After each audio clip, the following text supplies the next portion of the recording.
YouTube, what's going on? Tech King Mike. I'm here with another video for you guys. And in this video today, I wanted to give you guys kind of an in-depth sneak peek, I guess you can say, at how my experience with the ZFold 8 Ultra has been. And I'm going to go ahead and just come out the gate with it. This phone is not perfect. It's not perfect. I'm coming from using this as my main daily phone, which I know. I'm going to sit here and probably sound like the typical Apple sheep when I say that that phone is perfect.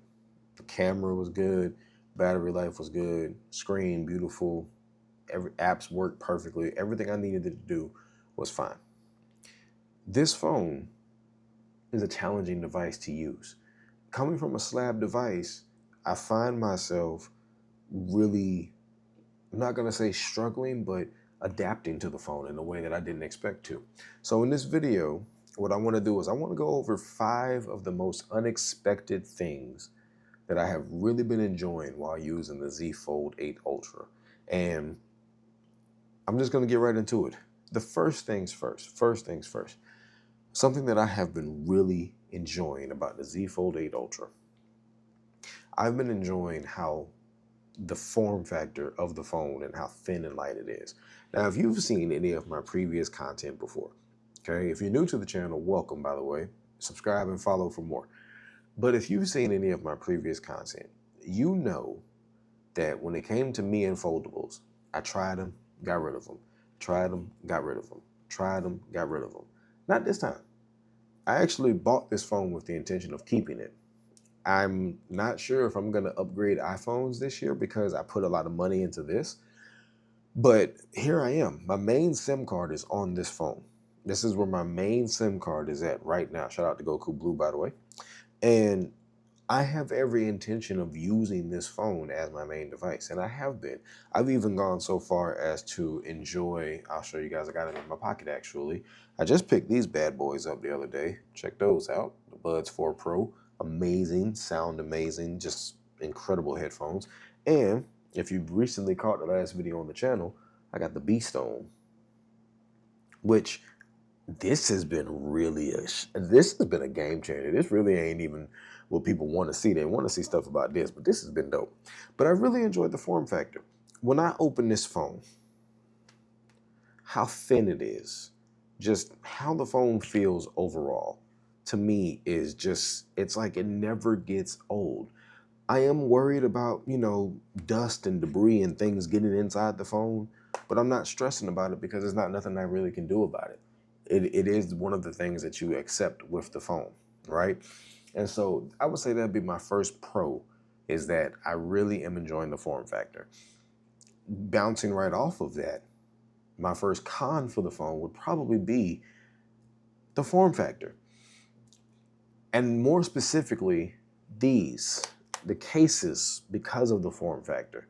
When you have a S26, S20, whatever, when you have a iPhone, whatever, a Google Pixel, whatever, it's hard to describe the frustration that one can have when you go from a perfectly fine device in a case to wondering if the case you have on here is enough.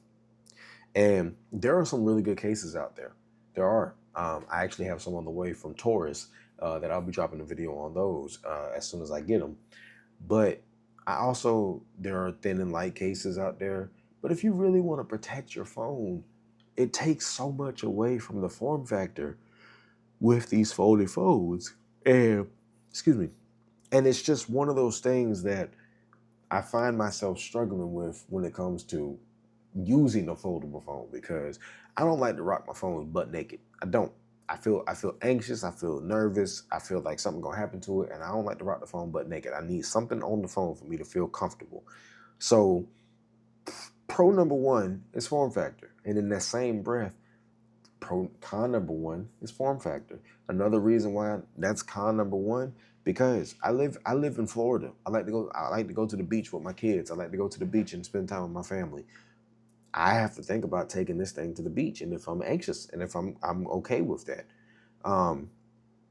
because it's not like the Pixel Fold that is fully dust resistant. I want to try that phone out just because it's a folding phone that is supposed to be secured from everything, you know. But we're not going to harp too much on things. We're going to get into number 2. All right, so this is pro number 2. The display. The display. You already can probably guess that con number 2 would be the display, the soft inner display, yada, yada, yada, whatever. This is a part of the game. All right, and I'm not even going to comment on that anymore because it's where we're at. Until they find a way to make glass as glass and glass does not break when you bend it, it's going to be what it is. So I'm going to make the best of it and I'm going to enjoy it. But the display on this phone is incredible. I'm talking about I am enjoying using it on the front. I use it like this 60% of the day at work. I'm literally two-handed, one-handed. I didn't mean to touch the mic. One-handed, whatever. That's how I use the phone. It's when I do like this, when I'm sitting down for a second, or I have that moment where I can that I find myself, it's like reading a book in a way, you know? It's really unique and it's really awesome. And it reminds me of a time where we had devices like the Nokia communicator. We had devices like the Matrix phone, you know, all these different phones that had a physical feature to them that changed the overall feel of the phone. And we got to a point with these glass phones where it seemed like that's all they were, it's just glass phones. And now we're back where phones are actually doing something cool. And I'm really enjoying it, man. I'm really enjoying that. I would say pro number 3, because I'm only going to stick with 5 for this video, because I want to give you guys my real in-depth video when I've really used this thing and put it through its paces. But I would say pro number 3 has been the cameras. For years, we had people talking about Samsung and the shutter lag and all of this stuff. Samsung and the colors and blown out and highlights and all. Listen, man, I'm an average dude, okay? I'm tech king on a budget. I have a DSLR that I shoot with. I have a Sony A7C, but I'm not out here taking pictures talking about the HDR and the dynamic range. I'm out here taking pictures and saying, oh, my kids look awesome. Or, oh, that car looks pretty cool. And this 200 megapixel main shooter has actually been really nice. The ultra wide has been even better. I use ultra wide, okay? There are a lot of people who don't use ultra wide, but I use ultra wide. I take pictures of my kids doing things. So I will zoom out just to be able to take the picture of them. I zoom in maybe 2 times, 4 times at the most.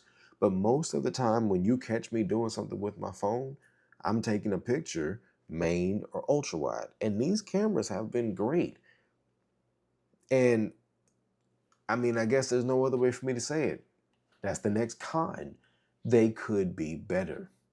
They could be better. I would be perfectly fine if Samsung found a way to give us these cameras on this device. Even if it meant having a bigger hump, you could take the cameras and turn them sideways and I'd be okay with that. There'd be less of this going on. Let me see if y'all can hear this in the background. There'd be less of that wobble going on if they did that. I'd even be okay with them giving us a phone that looks like this and opening it up, but that's neither here nor there. My point is that the cameras are great, but they could be better. For the price that you're paying for this phone, they could be better. And I want them to be better. I want them to be better. So Samsung, please continue to work on it. You guys are making progress, but at the same time, stop making slow progress. You got all that money, you got all that R&D, you got all these things you can do. Stop making slow progress and let's just make it happen, okay? Pro number 4. Pro number 4. Battery life.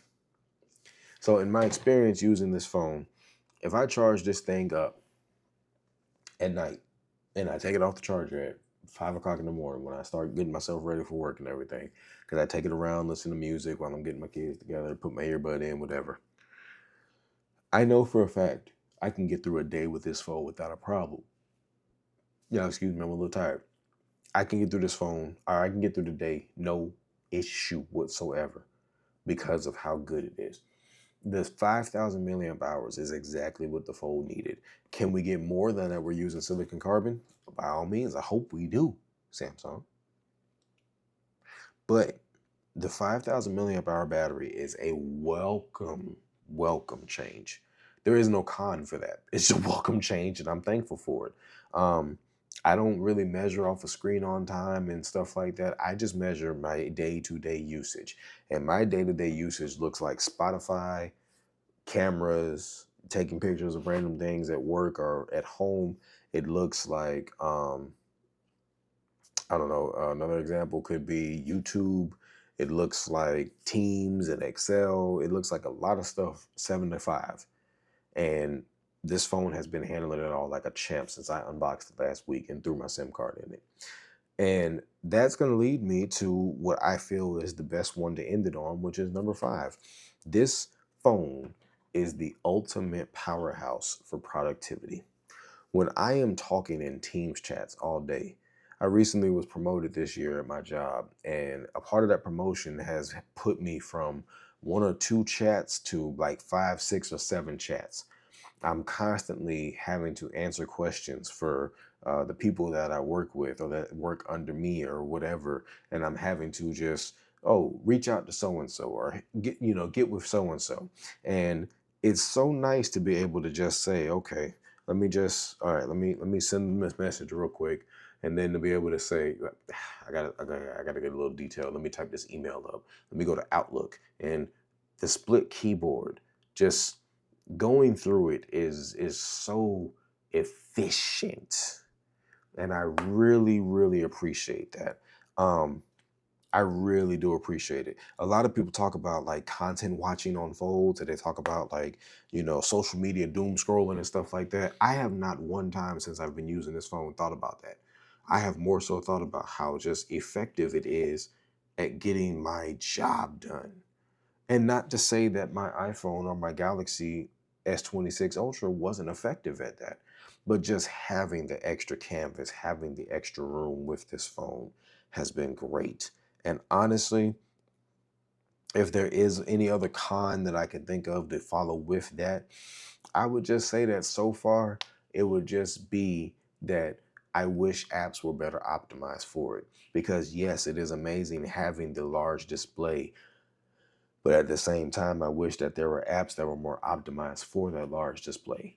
I think that that is one thing Apple may do for the foldable market, is allow the masses to truly adopt using the foldable screens and make sure that their apps are optimized for it.